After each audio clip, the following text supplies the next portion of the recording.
Exactly. Larry, okay. There's a lot of material already on your YouTube channel, on your site, Sonar21. All the links are going to be in the description. I'm going to put the links of the series of videos that you made, including the conversation with Scott Reeder and at Through the Eyes Of channel, the Anya K channel. Yeah. You made an amazing compilation of videos. Okay, pivoting a little bit to Trump attempt now. You made an amazing compilation of videos with examples. With even you went to the shooting range and you you showed more or less how would be the sensation, even in a very controlled scenario there. And you had in the first video you had trouble to actually hit the targets, and I think you even got an ear from the targets. And so I'm going to put all the links here, but can we try to condense a little bit just to try to explain, because it's been a couple of weeks already now. I even during the day I pull up a live stream and I got a little bit of information, because the first live stream you mentioned that the sounds, it was like a 22 caliber. The 22, and I was wrong on that. It was 5.56 probably. It was a 223. Which is a 223. It's like I made the video exactly showing the difference between the 223, the 22, so people could get the idea.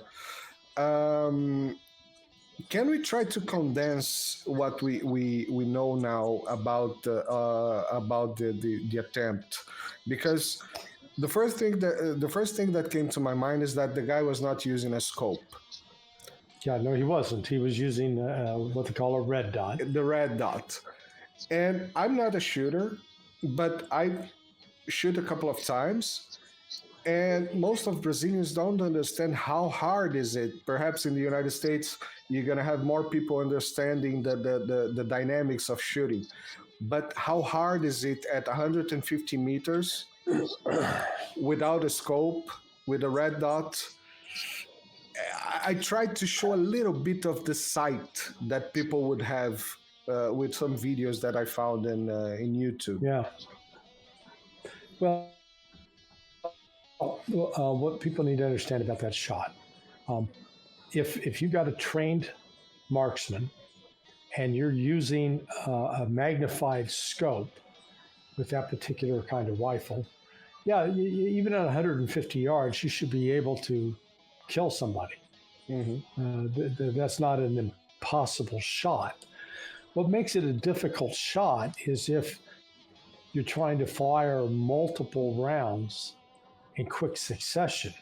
Mm-hmm. So it's one thing if you're going, you exhale, hold your breath, and go press the trigger, boom, then you wait, and breathe, exhale again, breathe, boom. Well, that's a long time in between each shot.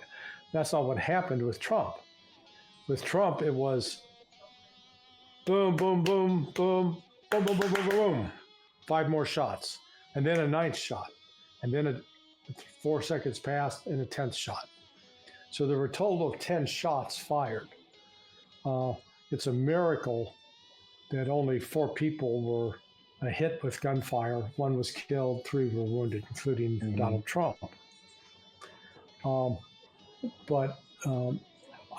went to the range the other day just to test another sort of approach. I was at 100 yards, and going just as slow as I could with exhale, hold, minimize all body movement.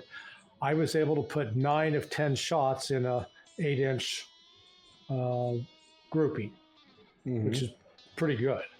Yeah. But I had plenty of time. So when you look at what this kid was trying to do, he didn't have the luxury of time. His first shot, but from 150 yards, if you've lined up, you've exhaled, and you've taken time to try to get that first shot off, he probably would have killed Trump if Trump hadn't moved his head. Because that was the problem. The target was not a stationary target. It was a mobile target. So, but the bottom line is the kid should never have been in that position to do that. This was a complete breakdown by the Secret Service, and I was laughing just before we went live.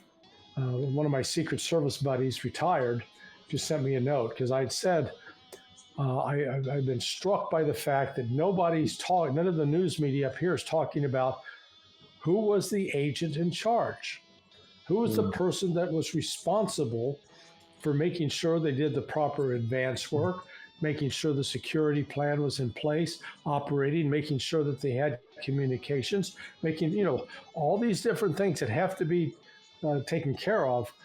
Somebody's in charge and responsible for doing that. And he just sent me a note. It was a woman. So it doesn't mean that a woman is necessarily incapable of doing this, but this was a DEI hire. They hired her because she was a chick, not because she was good. And apparently she didn't have any background in securing dignitaries. But they wanted to give her a job so she could, look good on her resume. All right, you almost got somebody killed. Not just somebody. Yeah. Not just somebody. She That would be one hell of a resume. She got a civilian killed and almost got Donald Trump killed. Exactly. And 3 more people shot. I was watching just before that you wrote me that you're going to be a little bit delayed. And then I was watching you on Daniel Davis, and I saw that video that people made on the police officers on the park, kind of lost there. So there was, sometimes we speak things, and that's one thing that I try to make people realize. Sometimes we speak things, there were 3 minutes. And people think, well, 3 minutes when you are on an activity that, someone may shoot something, it's an eternity. Even the 10 seconds between the time that the shooter started shooting and the time that someone put him down, 10 seconds is an eternity of time. If you watch that video, just looking at it, it's a lot of time. So some things called my attention. And, first of all, I hate to say that, but, the guy was using the Demolition Range t-shirt. And I like the channel. I hope people don't go over the channel for that. But there's a picture of the guy from above, which is the picture that shows the Demolition Range t-shirt. Who got the picture? And because it was taken before, the guy was still alive. It was a local police SWAT team. It was a local police counter sniper team. So they were the ones who got the photograph. And there's still some real unanswered questions. Based upon the acting director's presentation this morning, he confirmed that this sniper team on stage right, vision was obscured. The sniper team on stage left were the ones who allegedly took the shot and killed the sniper, or the shooter, Thomas Crooks.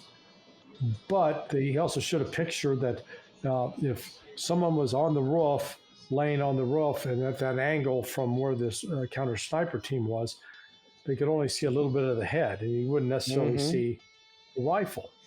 The problem with this is that the Secret Service used 300 Win Mag. Okay. That is a big ass piece of ammunition. Yeah. And I've seen, and you can look up on, I think there's a channel, Brandon Herrera on YouTube, where they went out and they actually shot with a 300 Win Mag, a makeup of a human head. It destroys the head.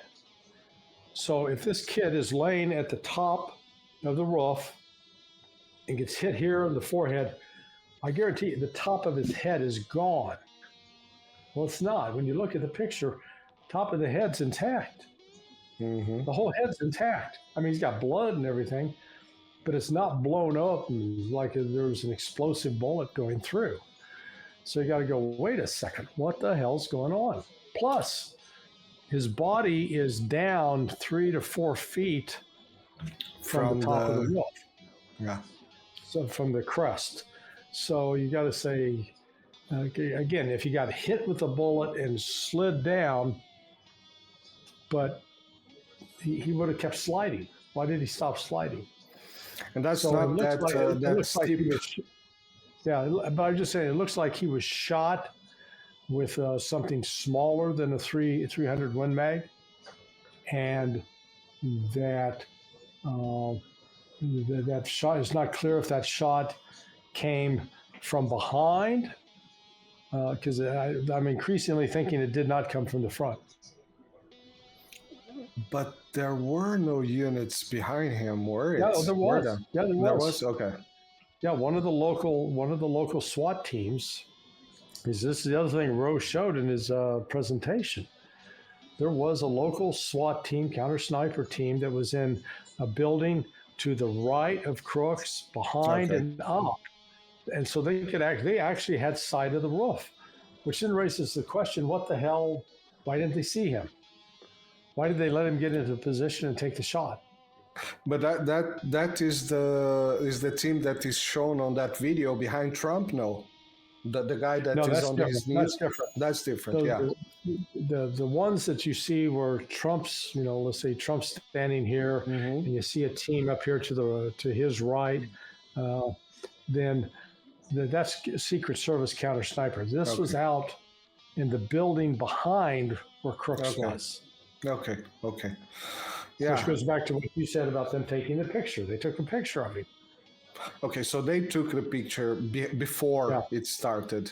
All right. Right. That is funny. The other thing that really caught my attention, and I'm not sure now that if you have mentioned this before, when you had the conversation with your sniper training. What's his name? Craig? No, I have it. No, Chris Whitcomb. Yeah, Chris Whitcomb. Chris Whitcomb. The boy's 20. And I mean, you are a little bit more than 20, and you had a hard time getting the shot done. And the conversation with Chris Whitcomb and all the other ones will be the links on the description, all the details. 20 years old is not too long. It's not a vast amount of living time to be trained for a great shot. And let me just. The fact of the matter is, some kids will start shooting, well before they're 10 years old with rifle. Yeah. Perhaps it's a perception. Yeah, I met a 16-year-old girl, a Latina, but from Floridian, 2 years ago. And she was the Florida state champ with a rifle. I mean, she could shoot lights out. So the youth, it's really a matter of experience. It's not a matter of age. In fact, the younger folks usually have an advantage because they're less shaky, their eyesight's better. Now, this kid's eyesight wasn't that great. He's wearing glasses. I don't know if he was myopic or, but he still, his first shot was not a bad first shot. No. Because if it actually would have hit Trump right in the back behind the ear, going into the brain, which would have been a dead, would have killed him. Yeah. But because that goes to the cerebral cortex of the brain. Mm-hmm. After that, though, when you start rapid firing, particularly with an AR, but I don't care what firearm you use, when you start to rapid fire, as he did, increase the rate of fire, each shot, the barrel doesn't stay still, it moves. And so with each movement, then as the bullet comes out, it's going to deviate.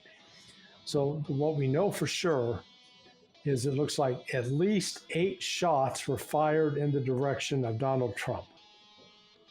1 grazed him, 3, and we're not sure if the other 3 people that were 1 killed and 2 wounded, if they were hit by that same bullet or if they were hit by other bullets. Mm-hmm. But the fact that 8 were fired and you only had a total of 4 people shot is a miracle. Yeah, especially in a conglomeration of people. I mean, everybody's just one next to another, and you can hit. One shot can go through 3 people, perhaps not killing, but just trespassing them and getting one behind, and yeah, Right. Yeah. it's. But another thing that I did not understand. This I did not understand, and perhaps I did not find out. It can be my fault. So people are saying that okay, the guy just picked up his dad's rifle and all that. Do we know who the dad of the guy is? Because the boy has no social media, has no nothing. And there's a lot of activity in his cell phone, but we at least do we know who the family of the guy is? Yeah. The father is a very large, obese man. Okay. And like the Secret Service woman just in front of Trump. Oh boy, no! This guy is about 3 times the size of her. Okay. He's a big boy. And yeah, I mean it's there's clearly the family reportedly is cooperating, and I feel bad for them that their son turned out to be just such an asshole, but I still find it difficult to believe that this kid was acting on his own, that he was not enabled, facilitated by someone or some other people, but that what the Secret Service failed to do is this would be like you have a plane crash, and then you're trying to explain why did the plane crash. Well, and it turns out that the person who owns the plane ordered the mechanics not to do basic maintenance. Now everything else was done, flight checks, fuel, everything else was done as expected, but just the regular maintenance wasn't being done. And then that's what really led to the plane crashing. Well, was that a deliberate effort on the part of the owner to crash it? I would argue yes. And that's the same thing you have here with the assassination attempt on Trump. When you put incompetent people in charge of an operation that they cannot do, and they fail, and the price of failure is that Trump's dead. Oh my God, we got to correct that. This woman, which I trust my friend that he's not going to make that up. Then she needs to be fired. Never get into another management position because she didn't do her job. Never get into any position. Well, yeah, and that's not even double meaning. That's just I was the double entendre popped up in my mind too. So that was Kamala Harris's reputation for how she blew her way to the top. Sorry. Well, they tried to blow another thing this time, but thank God they didn't have. So were we 1 millimeter away, or even less, if you consider in the weapon position? Were we 1 millimeter away from something really big happening inside the United States? Oh yeah, no, this would have led to, I think, a real outbreak of violence.